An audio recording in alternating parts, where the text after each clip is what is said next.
So that gives all you need is good reaction time.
Hey guys, Alan, is everyone here? Yeah. You all back? Hi guys, thanks for letting me speak with you. This is actually kind of more light and fun, so if you guys have questions, just raise your hand while we're going through it. I don't want it to be like homework or anything like that, but first of all, you guys, most of you know me, and Aiden's known me all his life. I'm Marcel, and my company is called Anvil Wealth, and I kind of started it as an idea of trying to help younger people with finance, because like I've learned a lot in the last 5 to 10 years, and I've been really lucky and fortunate with what I've done financially with real estate. In fact, Aiden gave me the best compliment when he told me he was getting his real estate license, and it was partly because of some of the things I was going through, and he saw my process. So that was one of the things that inspired me. But I wanted to share this information because when we were all kids, when I was your guys' age, nobody told us anything. Does any of your business classes tell you how you should do personal finance? Do they tell you how to get a loan for a house, or they don't? Do they tell you about insurance, how to buy car insurance? They just say call and buy it, right? They don't tell you any of the details. They go buy insurance, whatever. How to rent an apartment, how to negotiate rent. There's all kinds of stuff. So nobody's there to help you. Do your parents help you with your insurance? No one, right? Does the business school? Your parents don't teach you. The business school doesn't teach you. Who actually teaches you anything about finance? Nobody. No one did at our age. And I thought, well, I'm 55 years old now. If I knew when I was your guys' age what I know now, even not at your age, but say 5 years from now, you guys are 20, 21, 20, you're going to be 26, 27 in 5 years. And I was like, if you knew even half of what I knew now, you'd be 10 steps ahead of everyone else at 26 years old. I kind of think that's a good thing. So I hope I could share this with you, and you guys get excited and say, hey, maybe if I learned just a couple of things, that might help me a little bit, So that's kind of where I come from. One of the first things, I was going to talk about something first, but Alan had mentioned, buying a lottery ticket. Do you guys know anybody that's ever bought a lottery ticket and won something substantial? Aiden knows someone. You. Yeah, I was 18 years old, and the California lottery started here in 1987, and I won a lottery ticket. It was $10,000 at the time, which was big for me. The reason I say that is because that had no effort, no work, no nothing. It was just a random event. Of course, I spent it really quick. So I didn't know. I paid my car insurance. I had a bad driving record, so it was expensive. Went on vacation. It was gone. So be honest, what you said. It was a trip to Cancun. You went to driving school. Oh yeah, I went to. That's right. I forgot. I went to race car driving school. It's a couple thousand times. That's right. I totally forgot. So, but at 18, you're not going to go and invest for your retirement. I get it. So, but if I can teach you guys some tips and tricks, I hope that I can help you with that. I have 3 tips for today. I'm going to share with you. And I'll have you write those into your not right now. I'm going to do them under the course of the thing. But anyways, I just wanted to share that little story because when Alan said the lottery ticket, I got to throw that one out there. I forget about it. I don't tell anyone. Aiden knows about it, but it was just a random. It was the most random thing ever. So, but it's funny. Part of that story was it was Easter Sunday, 1988. And I was the opening shift at Perry's Pizza in Huntington Beach. And the reason I went to that liquor store at 9 in the morning on Easter Sunday, I was by myself, I was working. But at the time, Alan was working there and other friends of ours, we had built, I'm talking about the trust thing,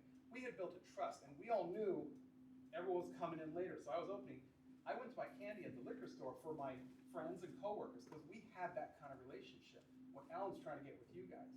So I went to do a good thing. I went to buy those little packs of, I don't even remember, there might have been those little miniature chocolate, the Hershey's and all that stuff. So I just thought, put a bucket there for all my friends. We're gonna have a great Easter. We gotta work. I had to work a second job that night at the Italian or Mexican restaurant. But the goal was not to buy lotto tickets. It was to go buy the candies for my friends so we'd have a good day together. And we had that trust already built. And then I bought 2 tickets. One won $1, one won 10 grand. So I did something good for other people and I kind of got rewarded for it. At least that's kind of my perspective. But it was built on the trust. I wouldn't have done it if I didn't like the people I was working with, right? So I just share that story just as something kind of fun. Not really much of what I wanted to talk to you guys today, but when Alan said the lottery ticket thing, I just wrote some notes like, oh, let me tell him the story. So, for the first part, who here, and you don't want it today, but over the course of time, who wants a free house? Who actually wants to own their home for free? Okay, does anybody in here pay rent? Does any of you guys live in an apartment, or you guys all own your houses already? You can raise your hand. Have you ever rented a house? Alan, you can raise your hand. Yeah? Yeah, me too. We've all rented, right? No, we don't rent. We just pay the landlord's mortgage. That's all we're doing. You guys understand how that works, right? So a person goes and gets a loan. They buy a house. Then they rent it out to volleyball players or guys at the pizza place or whatever. And every month, we're not writing a rent check. We're writing his mortgage payment is what we're doing. So I share that story just to give you a little bit of perspective. You might think it's just rent, but it's really not. You're actually just paying their mortgage for them, and hopefully a little bit profit for the guy. He's got to pay insurance, whatever. But I just share that to give you a perspective. For today, it's not the right time or amount of information I can give you to show you the process to get there. But that's the kind of stuff I do, is I can help you get from step 1 to the point of getting a home, to getting renters, and that sort of stuff. I have an 8-week financial boot camp. It's really easy and fun. This is something I sell to clients, but for you guys, only for Long Beach State Volleyball, because this is something that means a lot to me. That includes coaches. The 8-week boot camp, it's super easy and fun. I'm offering it to any of you guys that want it. You just contact me and I'll give you my contact after we're done. And you can do it as kind of a side thing to get your mind off volleyball or school. You just want like something to just take you away. I'm happy to do that for you. It's super easy.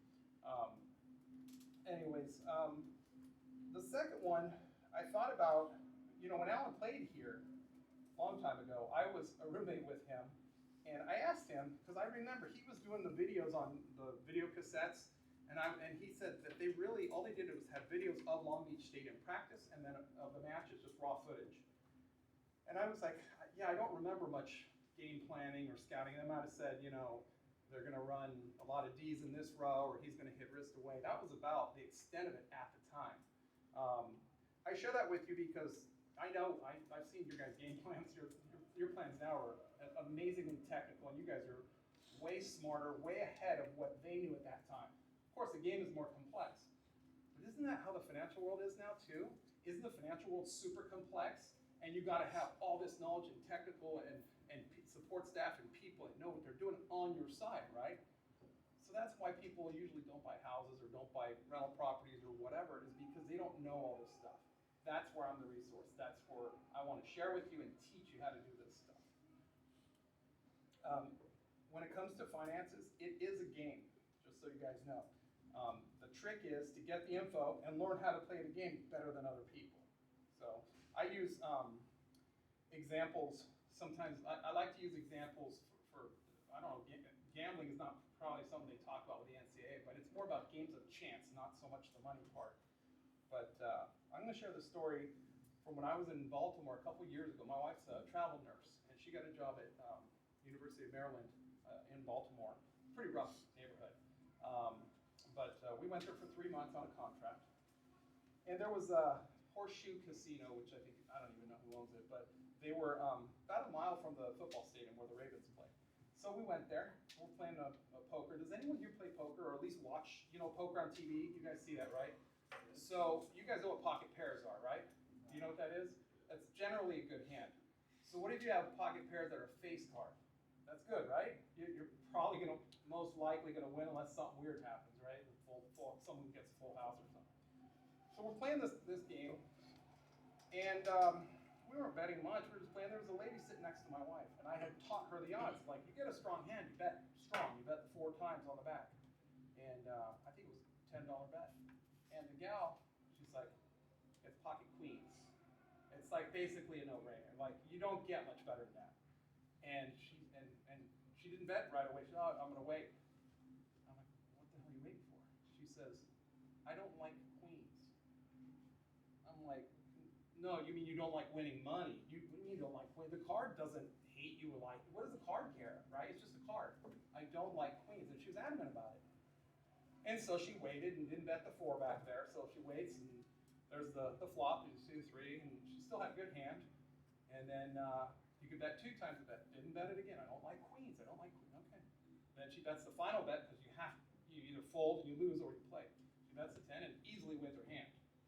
And I'm thinking, you just gave away $30 because you don't like queens. Like, the lesson I'm trying to teach on this, it's not emotional. It's just the money. And what is money? It's a tool for whatever you're going to do. If you're going to buy a property, don't think of it emotionally. It's not. I share that story because, number one, it's kind of a funny story because the look on my wife's face was like, you are, can I use the word idiot? Like you're an idiot. Like, what are you thinking? It's pocket queens. Play it, you know? But I just wanted to teach you guys that because it's not about emotion. It's really about just knowing, like, where you're strong when you have an advantage and go for it. Okay, ready for the life tip number 1? This is totally random. Who here has ever been in an airport when it's really busy and you have to go through security and there's all these lines? Like at big airports, not the little ones. So there's 5, 6 lines and they're really deep, right? Which line do you pick? Which one? Shortest line. But you don't know, that's a guess because you don't know if you get that one person, and, oh, I can't load up where's my ID? And they get, you know, that person that takes forever and it just backs up the whole line. You know what I'm talking about, right? Always go left. The one on the left. Why is that? People pick the line closest to them, so if you go to the one further, there'll be less people. That's a good guess, but it's not the reason why. Most people are right-handed, so your brain naturally drifts to the right. Okay? So think about that. If you just remember that one tip, you just saved a lot of time every time you go to the airport, every time you go to, I don't know, amusement park, you know, when they have 5, 10 lines, or, you know, the Orange County Fair, I went one time, there's like 10 lines, they're super deep. Go to the left, always. Even if it's a longer, it just works out that way. So I just share that tip because it's one of those random thing online, you know, that popped up, and I go, that's awesome, because most people are like, oh, what? And none of you guys knew it. I didn't know it either. I just learned that one too. So that's tip number 1.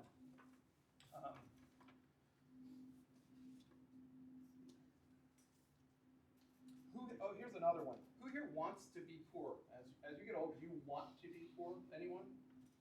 Nobody, right? Who here wants to be middle class? You just want to work and pay your bills? No one. Yeah. Who here would like, ideally your goal as you mature, get older, invest, who would like to be wealthy? Like, most everyone does. Okay, at my age, everyone said the same thing, but not everyone is wealthy. Why is that? They haven't done anything. They just expected it to come to them, right? So, you guys expect to be a good volleyball team, right? But if you didn't practice and you didn't watch films and you didn't go to the weight room, do you think you'd be a really good volleyball team? Of course not. So it's funny because this is where I use Alan's word grit. I mean, he came up with that years ago. But it's kind of a process to make yourself, like, push yourself a little and just learn little stuff. Don't go super high advanced. Just learn little stuff, because you start learning little stuff, you're going to start going, okay, let me dig a little deeper on this.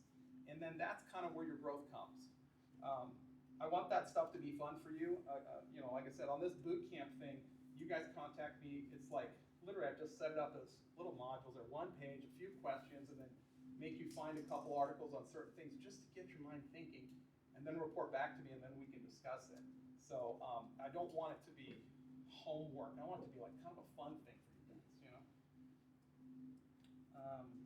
So basically, who sets out to be poor?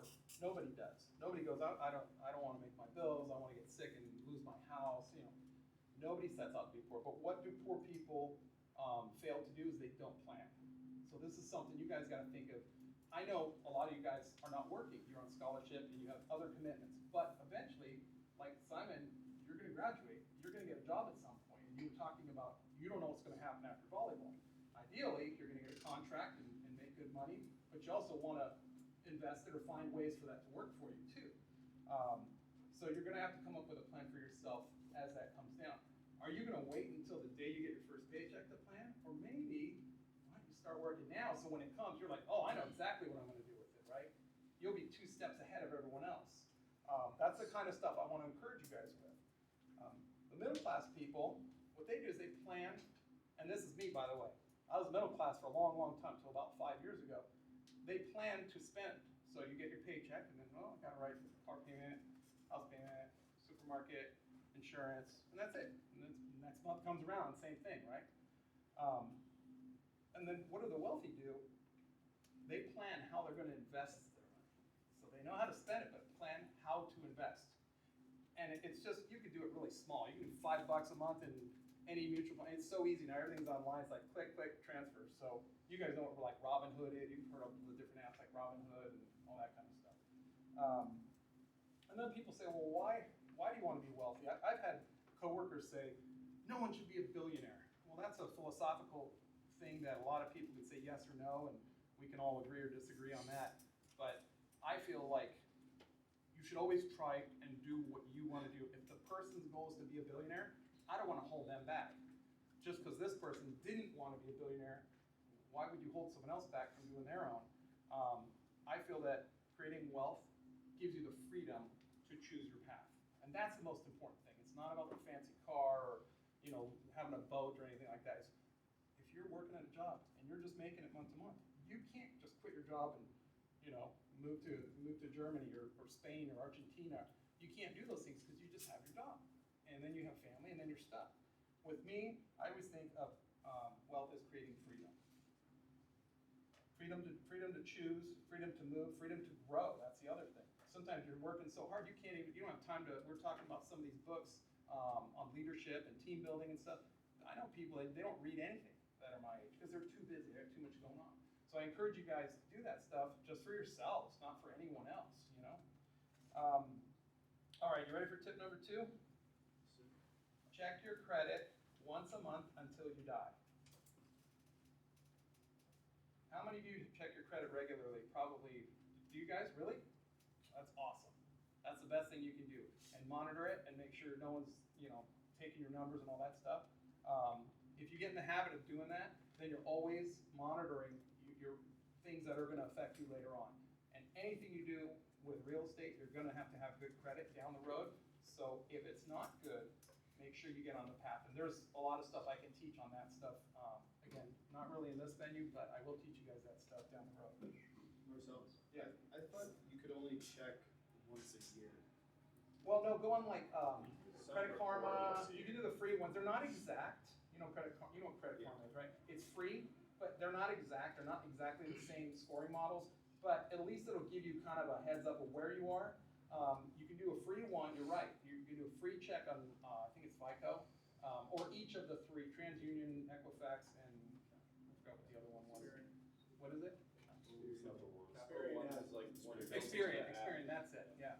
So you can do each one like every 4 months if you want, because then you use. There's also tied into credit cards to give certain, like American Express will let you check your credit. Right, Ties yeah. in all 3. Just what I want to teach you guys more than anything is be aware, but then this is the stuff about being disciplined and organized. Like we were talking about that couple, I don't remember who was talking about like getting more disciplined and more organized, but that's the kind of stuff you want to do is once a month, just check it. It takes 2 seconds while you're on an airplane or, driving somewhere, just check it real quick.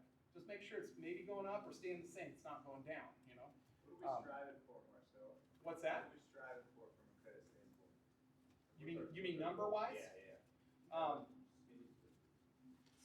It depends what your goals are. But to buy a house, you need to be 660 or above to get a good rate. If you want a great rate, 720 or above will get you there. And then once you're at like 800, then you just go down to the Ferrari dealership and buy a Ferrari like Al does, right? No, but yeah, 660 is the magic number. And I'll share with you guys on my website. I have a couple of little like fun tests you can take and then read the answers. They're kind of, I try to make them fun. But one of the questions is about credit and the number. And so it has 4 scenarios, and then you pick the one that relates to that specific question, and then you're like, oh, okay, I get it. Like, that's how it works. So, am I good on time, Al? How are we looking here? Yeah. Just today, my wife, she sent me, my stepdaughter's getting married. She got engaged, and we got a bid for some food to have people at the house, about 40 people and stuff. So we got a bunch of, all the food was reasonably priced, a little barbecue joint by our house. I live in Alabama. And so we ordered chicken wings, 108 chicken wings, whatever the size was. And I look at the invoice, it's like $324 for the chicken wings. And I go, in Alabama? Like, there's chicken factories all around us. It can't be that expensive. $3 a wing. And so I told her, I said, look, everything looks good, but it's like $324 for 100 wings. It's nothing, you know? So she called them and said, hey, is that the right price? What is, I don't know. And I don't know if it was their price or if they just reduced the price just because they wanted the bigger order, but they dropped it $1 a wing. So we saved $180 by one phone call. So like that's an example of a money-saving tip. Like that's just one. I mean, I have hundreds of examples on. If you guys, anything you want to know on this stuff, I will share this kind of stuff with you. But I wanted to share that one because it was relevant. It happened today, and you know, $100, $100. Like you know, sorry, but like all this stuff adds up over time. So. Okay, I got tip number 3 for you guys. This is not to be shared. I know it's on video, but I'm going to edit it out. You do not share this with anyone. Who has ever done a raffle? You know, the big machine, you have to like fill out the thing and they tear the ticket off. You know what I'm talking about? Like, you know, whatever. So when you get a ticket, you write your name and phone number, and you put it into the thing, right? Would you like an advantage over the rest of those tickets in there? If I could share that with you? Yeah. It'd be kind of cool, right? When you get your ticket, before you put it in, crumble it up a little bit. Do you know why? What happens to that ticket when it spins? And what happens to all the flat tickets when it spins? They settle like sand, right? And then yours floats to the top. Now, I can't guarantee you're going to win a raffle, but it has worked for me more than one time, like significant amount of At times. the church fair. There you go. So, Nick says he's in. Hey, I share this with you guys because it's kind of fun, but don't tell everyone because then everyone's going to crumble their damn tickets, right? So I live in Alabama, so you guys win all the ones here, I'll win all the ones there, and we'll call it even, right? So anyway, so that's a fun little tip. Let's see here. We'll do question and answer in a couple minutes. I just wanted to do my final thoughts here. Number 1, chase your dreams, and that means volleyball, that means in your life, and that means financially too. Don't let people talk you down on things. Always keep chasing your dreams. Be flexible. Don't be rigid. I have a whole nother speech I do on rigidity and flexibility mentally. I'm not talking about volleyball here, just mentally. In your mindset, be flexible. In your discipline and training, be rigid. Be real stickler on that kind of stuff. And I know Alan would agree with me on that. Work hard, learn and be curious. That's pretty obvious. And then with finance, I put this in bold letters because I really want to stress this with you guys. There is no equality in finance. Okay? It just is what it is. Like the rich people, they have the money, they control the wealth, they know what they're doing. So you have to learn to play the game. You can't just be the regular guy just doing everything by the book. It doesn't. I mean, it'll work, but if you really want to get there, you have to learn how to work within the system. And that's what I'm here to do, is to help you guys work within the system. I believe in doing things right. I believe in doing things everything above board and legal, and always have a great reputation and trust. I have great friendships here. I mean, I coached Neil when I was here with Alan. I've known Nick and McKay for years as well, and I'm happy to be here with you guys. So I just want to share that. If you want afterwards, you can tap my contact information here and just email me or call me anytime. And then the financial literacy tests are going to be on my website. They're on there actually, and then you get the answers at the end. And there are 10 questions that take you literally 5 minutes. It's kind of fun. So it's marceldumerc.com. So We can put it in the group. Okay, can put your contact in their group. okay, cool. And Adam on Instagram. And then the other thing is my wife is a bodybuilder, and the one thing I'll tell you is donuts are the worst thing for you. I know, that's what I'm saying. So, if you guys, questions now, and I just wrote this down to give you ideas for questions if you have. Credit, saving money, investing, buying real estate, insurance, which I know no one's gonna ask me because no one ever talks about insurance because it's boring as hell and I hate it too, but there's ways you can save on insurance. Credit cards, mortgages, or questions about me personally. How did you go from middle class to being as wealthy as you are today? With me what was was- the turning point that led to that? You know what? Well, Alan knows this story. In 2016, I run a car wash out in Barstow on the way to Vegas, and some storage facilities. And in 2016, I went for the car wash convention in Nashville, Tennessee. And I had 3 friends that moved to Nashville prior to that I highly respected, coworkers and friends, and they loved it. I'm like, I've never been to Nashville, I gotta go, you know. So I went. The day I landed, there were like 5 people I interacted with instantly that just had that friendly Southern hospitality. And I'm like, what? This place is different. Like, this is not regular. And then I go, I get in the Uber driver's super nice, and he moved from New York 4 years ago, loved it. And then I'm driving through the city, and I see those huge cranes, big buildings, the ones building the giant buildings. And there's like 23 of them, and I'm like, something's going on here. This place is growing. That was 2016. I recognized the growth, and that's kind of what got my brain thinking is, hey, there's something here that people recognize, some people do, and I caught it early. The next day, and I'm not really the type of guy that just flips in a day. Alan knows me. I'm pretty disciplined and kind of go at my own speed and stuff. But that day I contacted a realtor and I started looking. Well, fast forward, I meet my wife at the time, she was my girlfriend, and she's from that area in Alabama, just south of Tennessee. And so our goal was to buy property. So in 2018, we bought a single family home, and we rented it to her son and roommate. And then in 2019, we bought another single family home that came up next street, one over. You could hit a pitching wedge and hit the roof, it was so close. But I figured I could have those 2 with my wife, and we could manage them easy because they're the same type of construction, same plumbing, same location. Like, it was easier to manage if whatever we did in the future. Well, then COVID hits. Housing prices doubled. Did I get lucky? Sure, there was some luck involved. But I knew the market was good. At that time, I had been doing all this stuff that I'm telling you guys now. I had been doing my 10,000 hours. It just took me till I was 55 to get 10,000 hours. I don't want you guys to wait till you're my age. I want you to start now, so at 28, 29, 30, you guys are in a much better place, you know?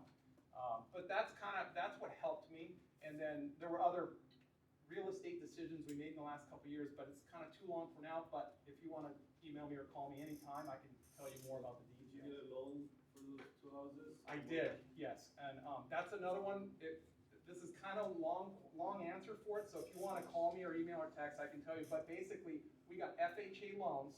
This is something I would tell all you guys.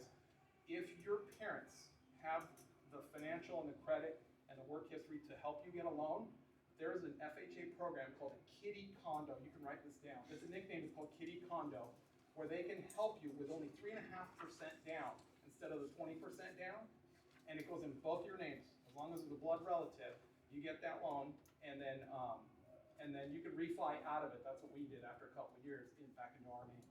So the kids, they got to live there. They paid some rent, but we paid most of it.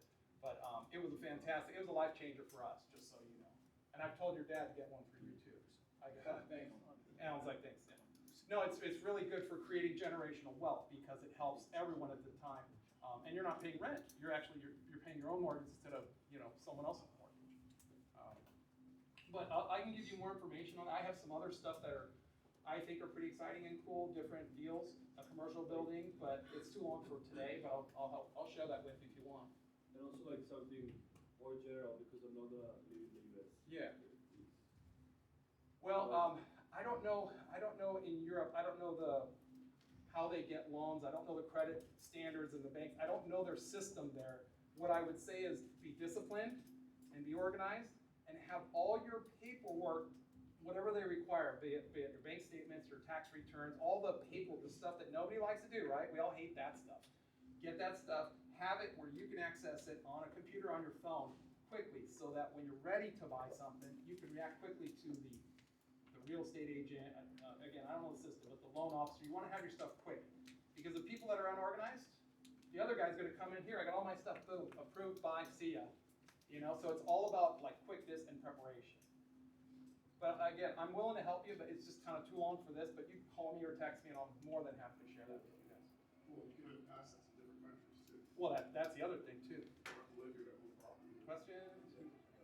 Yeah, So I'm stuck at like 780, 790 on my credit score right now. that's great. And I don't know, cause like the top of it is 850. So how do you go from without having like a huge loan, like credit, repayment history? How do you progress that, or is that what you? Well, at 790, you don't have to worry about anything. Okay. So it's, yeah, you're good. Anything over 740, you're golden. You can walk in a car dealer and go buy a car right now. So, but to get it bigger, the only thing you're gonna need is more usable credit over time.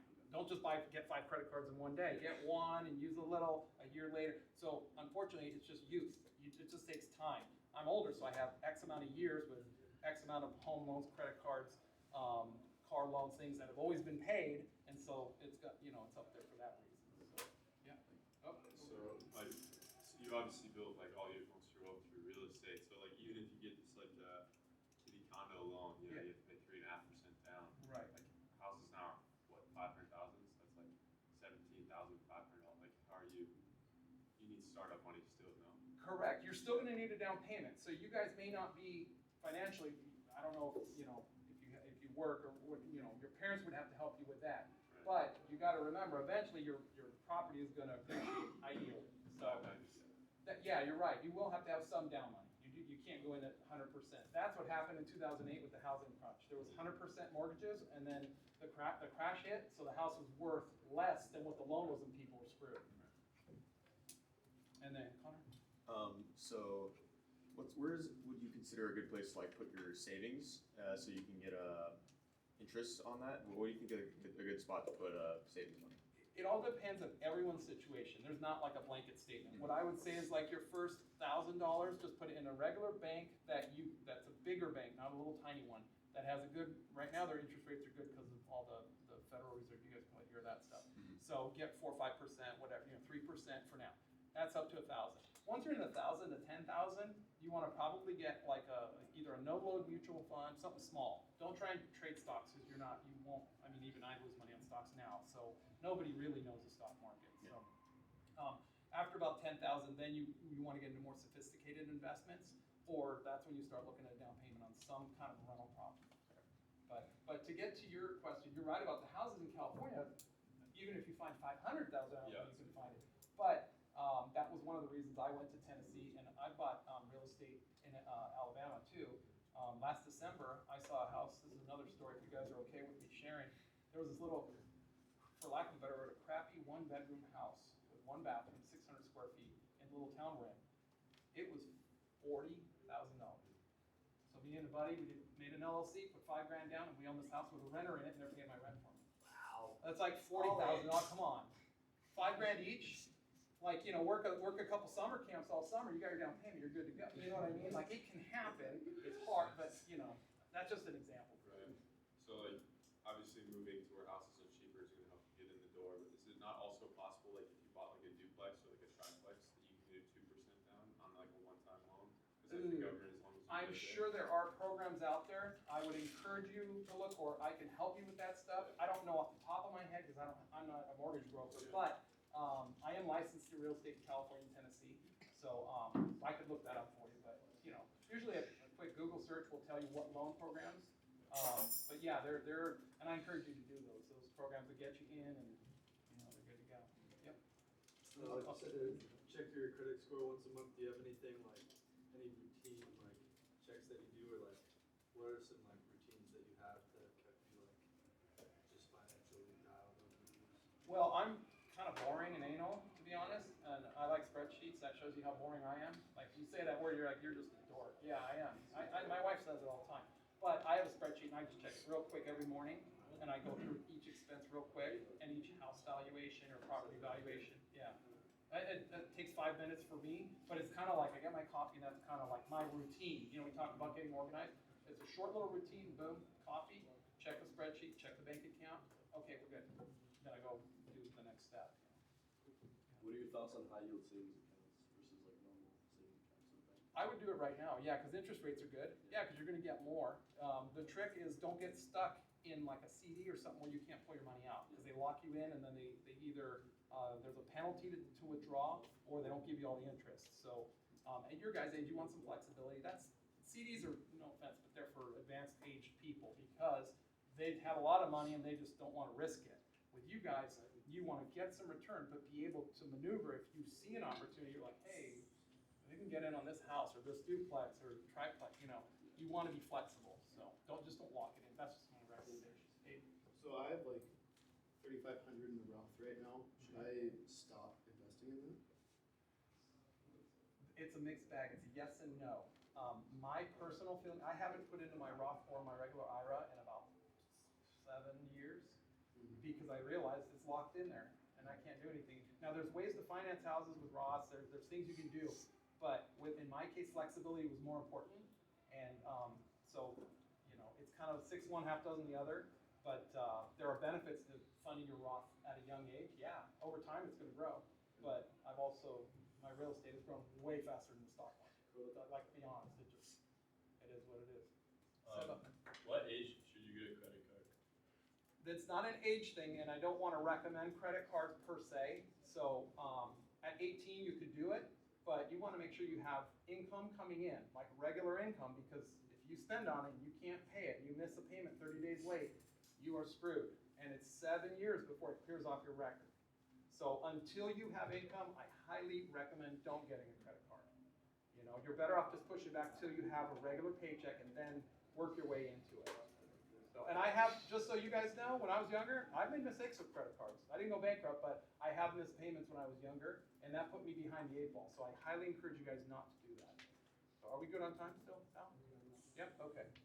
Last question? Yeah. So, if the stock market historically brings back like 10% every year. Right.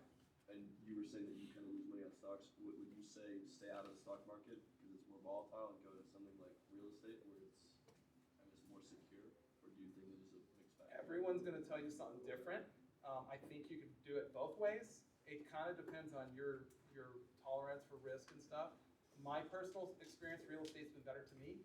That's just my experience though. But I've also put a lot more work into the real estate side than the stock side. Some people just love trading stocks. They just study it all day. They got all the software and read books on it. I don't have that much time to track all those stocks.